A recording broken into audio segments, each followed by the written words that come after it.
السلام علیکم۔ اللہ پاک آپ سب کی زندگی میں، رزق میں، کاروبار میں، اولاد میں، مال میں برکت عطا فرمائے۔ آج 27ویں شب میں آپ لوگوں کے ساتھ ایک وظیفہ شیئر کرنا چاہتی ہوں، جس کے لیے ایمرجنسی میں مجھے یہ ویڈیو بنانا پڑی۔ میں بھی عبادت میں مصروف تھی کہ اچانک سے مجھے خیال آیا کہ آج کی رات میں مجھے آپ سب کو یہ تحفہ دینا چاہیے۔ آج سے تقریباً یہ 6-7 سال پہلے کی بات ہے کہ میں نے کچھ وظائف مجھے گفٹ ملے تھے، تو میں یہ تب سے پڑھ رہی ہوں کئی لوگوں کو، اور مجھے اس کی اجازت ہے کہ میں آگے پڑھنے کے لیے بتا سکتی ہوں۔ تو میں نے بہت سارے لوگوں کو یہ بتایا بھی ہے، جن میں سے بہت سارے لوگوں کو فائدہ بھی حاصل ہوا ہے۔ تو یہ وظیفہ میں آج آپ لوگوں کے ساتھ شیئر کروں گی۔ ویسے تو آج 27ویں کی شب ہے۔ ہر انسان اپنی استطاعت کے مطابق اپنے رب کو منانے کی کوشش کرے گا، اپنے گناہوں کی معافی مانگے گا، اپنے رب سے توبہ استغفار کرے گا، اور اپنے لیے، اپنے مستقبل کے لیے، اپنی اولاد کے لیے، اپنے بہن بھائیوں کے لیے جو کچھ مستقبل میں ہمیں چاہیے وہ بھی دعا کریں گے، اپنی آخرت کے لیے دعا کریں گے، اور اپنے رزق میں، مال میں برکت کی دعا کریں گے، اور اللہ کا گھر دیکھنے کی دعا کریں گے۔ کیا معلوم زندگی میں دوبارہ یہ رات آئے یا نہ آئے۔ اللہ پاک کی ذات اس دنیا سے جانے سے پہلے ہمیں اپنے گھر کا طواف کرنے کی توفیق عطا فرمائے۔ آمین ثم آمین یا رب العالمین۔ شروع آتے ہیں اپنے وظیفے کی طرف۔ اس سے پہلے میں ایک ریکویسٹ آپ سے کرنا چاہوں گی۔ کوشش کیا کریں کہ ہر وقت باوضو رہیں۔ کیا آپ کو معلوم ہے کہ جو شخص ہمہ وقت باوضو رہتا ہے، شیطان اس سے ڈرتا ہے اور اس کے قریب نہیں آتا ہے، اور تمام مسائل شیطان سے ہی شروع ہوتے ہیں، اور اس لیے شیطان سے بچنے کا سب سے مفید، آسان، اچھا اور بہتر طریقہ کار جو ہے وہ ہمہ وقت باوضو رہنا ہے۔ باوضو رہنا بذات خود ایک عبادت ہے۔ انسان جب باوضو ہوتا ہے تو اس کی کوشش ہوتی ہے کہ میری زبان پہ کوئی کلمہ ہو، درود کریم ہو، اللہ کا کوئی کلام ہو، توبہ استغفار ہو، نبی کا نام ہو، تو وہ نیکی الگ سے ہے، اور جو وضو کا ثواب ہے وہ الگ سے ہے۔ تو آج کی اس ویڈیو میں جو پہلی آپ سے ریکویسٹ ہے کہ کوشش کریں ہمہ وقت باوضو رہنے کی۔ یہ تمام خواتین سے بھی ہے اور تمام مرد حضرات سے بھی ہے۔ بچپن سے ہی کوشش کریں، اپنے بچوں کو سکھائیں کہ نماز کے لیے اور قرآن پاک پڑھنے کے لیے ہمیں وضو کرنے کی ضرورت تو پیش آتی ہے۔ وظیفے کی طرف۔ وظیفہ انتہائی آسان ہے، لیکن اللہ رب العزت کی ذات آپ کا خود پہ اعتماد دیکھتی ہے، یقین دیکھتی ہے اور پیار دیکھتی ہے۔ وظائف تو ہم بہت سارے کرتے ہیں، لیکن ضروری نہیں ہے کہ اس کا پھل ہمیں ملے۔ میرا خیال ہے کہ اس میں ہمارے یقین میں جہاں بھی کمی ہوگی اس کا پھل ہمیں نہیں ملے گا۔ کہ اگر ہم نے پہلے سے ہی سوچ لیا کہ پتہ نہیں اس کا کوئی نتیجہ مجھے ملے گا یا نہیں ملے گا، تو پھر اس کا پھل ہمیں کیا حاصل ہوگا۔ لہٰذا کوئی بھی کام کرنے سے پہلے اپنے دل میں یہ تہیہ کر لیں کہ اللہ رب العزت کی ذات جو ہے سننے والی ہے، عطا کرنے والی ہے، دینے والی ہے، رحم کرنے والی ہے۔ وہ رب کی ذات کبھی ہمیں اپنے بارگاہ سے خالی ہاتھ نہیں لوٹاتی۔ شرط صرف اتنی ہے کہ ہم عجز و انکسار کے ساتھ اس کی ذات پہ توکل کرتے ہوئے، پکا یقین رکھتے ہوئے اس سے مانگیں۔ وظیفہ جو ہے وہ ہے بسم اللہ الرحمن الرحیم پڑھنا ہے۔ عشاء کی نماز کے بعد مکمل نماز پڑھ لی، اس کے بعد دعا کر لیں۔ اس کے بعد کوشش یہ آپ نے کرنی ہے کہ آپ تنہا ہوں، جو بھی پڑھ رہا ہے مطلب آپ الگ ہو کے بیٹھ جائیں، اور جتنا ٹائم آپ نے یہ وظیفہ پڑھنا ہے کسی کے ساتھ بات نہیں کرنی ہے۔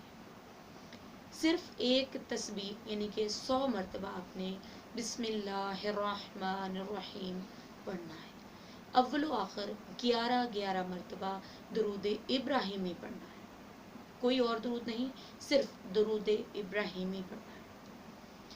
اس کے بعد جب آپ کا وظیفہ ختم ہو جائے، اللہ سے دعا کریں، سجدے میں چلے جائیں، اللہ سے دعا کریں کہ اگر پڑھنے میں کوئی غلطی کوتاہی ہو گئی ہو تو معاف فرما کے، جس بھی نیک مقصد کے لیے آپ نے یہ وظیفہ پڑھا ہے، اللہ اس کو آپ کے لیے اچھا، بہتر، فائدہ مند، نفع بخش بنا کے شرف قبولیت بخش دے۔ جیسا کہ ہم سب جانتے ہیں، ہماری عبادت کا جو مغز ہے وہ ہماری دعا ہے۔ دعا ہم جتنے عجز و انکسار کے ساتھ کریں گے، اتنا ہی جلد ہماری دعاؤں کی قبولیت ہوگی انشاءاللہ عز و جل۔ اس کے علاوہ آپ نے ساتھ ایک اور کام کرنا ہے کہ کمنٹ میں آپ نے ضرور لکھنا ہے اپنا نام اور جس کام کے لیے آپ نے کرنا ہے، اور اس کے ساتھ آپ نے 3 دفعہ درود ابراہیمی پڑھنا ہے۔ درود ابراہیمی پڑھ کے آپ نے اس کو شروع کر دینا، اس کے بعد آپ کو اس کی اجازت ہے۔ پراپر طریقے سے باوضو ہو کے اچھے سے عجز و انکسار کے ساتھ اس کو پڑھیں۔ انتہائی کارآمد یہ نسخہ ہے۔ اپنی زندگی کے بہت سارے کاموں کے لیے میں نے بذات خود اس کو آزمایا ہے۔ یہ بھی شرط ہے کہ کسی بھی کام کے لیے جب تک اللہ رب العزت کا حکم نہ ہو وہ پوری نہیں ہوتی ہے، لیکن اگر ہم کسی بھی کام کے لیے کوشش کریں، دعا کریں، اللہ سے مانگیں، گڑ گڑائیں اس کے حضور، تو کوئی شک نہیں ہے وہ رب العزت سننے والا ہے۔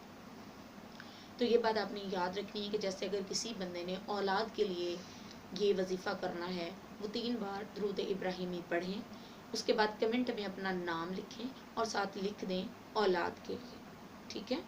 اس کے علاوہ بیٹی کی شادی کے لیے، کاروبار میں برکت کے لیے، دکان میں برکت کے لیے، حج کی نیت کے لیے، بچوں کی اولاد کی بہتری کے لیے، کسی بھی مقصد کے لیے آپ کرنا چاہتے ہیں، اس سے یہ فائدہ ہوگا کہ میں جب کمنٹس دیکھوں گی، ایک تو یہ ہے کہ وہ نام اپنی دعاؤں میں شامل رکھوں گی۔ ویسے تو بہت گنہگار بندی ہوں میں، لیکن دعا ایک ایسا عمل ہے کہ اللہ رب العزت کو بہت پسند ہے، خاص طور پہ وہ دعا جو ہم بے لوث ہو کے کسی دوسرے بہن بھائی کے لیے کرتے ہیں۔ اسی لیے میری ہر ویڈیو میں یہ بات ضرور شامل ہوتی ہے، دعا کیجئے، دعا دیجئے، دعا لیجئے، کہ دعا کو اپنی زندگی کا ایک حصہ بنا لیں۔ تو آپ نے یہ کمنٹ کر دینا ہے تاکہ میں اس میں پڑھ لوں، اور اگر کہیں مجھے کوئی ایسی چیز نظر آئے جس کے لیے یہ وظیفہ کرنا بہتر نہ ہو تو میں وہاں آپ کو بتا سکوں کہ اس کام کے لیے آپ یہ وظیفہ نہ کریں۔ تو آپ سب سے اپیل ہے کہ مجھے بھی اپنی دعاؤں میں یاد رکھیں، خوش و خضو کے ساتھ اللہ سے مانگیں، بے شک وہ پاک ذات سننے والی ہے، دیکھنے والی ہے، جاننے والی ہے اور عطا کرنے والی ہے۔ کل میں ایک کتاب پڑھ رہی تھی، اس میں ایک چھوٹی سی بات میں نے پڑھی، اور اسی بات پہ میں اپنا اختتام کروں گی ویڈیو کا۔ بات یہ تھی کہ رات کی تاریکی میں اگر درخت سے ایک پتا بھی گرتا ہے تو اللہ رب العزت کے علم میں ہوتا ہے۔ تو یہ کیسے ممکن ہے ایک انسان کی آنکھ سے آنسو نکلے اور میرے رب کی ذات اس کو جانتی نہ ہو، یا میرے رب کی ذات وہ سنے نہ، یا میرے رب کی ذات آپ کی دعا کو قبول نہ کرے۔ بس دل میں یہ یقین رکھیں کہ اللہ کی ذات سننے والی ہے اور وہ عطا کرنے والی ہے۔ بے شک وہ بڑا ہی رحمان الرحیم ہے۔ ہر دعا میں یہ کوشش ضرور کریں کہ اللہ رب العزت کے صفاتی نام اس میں شامل کریں، اس کو واسطہ دیں کہ اللہ رب العزت تجھے تیرے رحمان الرحیم ہونے کا واسطہ، تجھے تیرے کریم ہونے کا واسطہ، تجھے تیری شان کا واسطہ، میرے مولا اپنی شان کے مطابق ہمیں عطا کر دے۔ اسی بات پہ میں اپنی ویڈیو کا اختتام کرتی ہوں۔ مجھے دعا میں یاد رکھیے گا۔ اللہ رب العزت ہم سب کے لیے اپنی رحمتیں، اپنی برکتیں، اپنی نوازشیں برقرار رکھے اور ہم سب کی بخشش فرمائے۔ فی امان اللہ، اللہ حافظ۔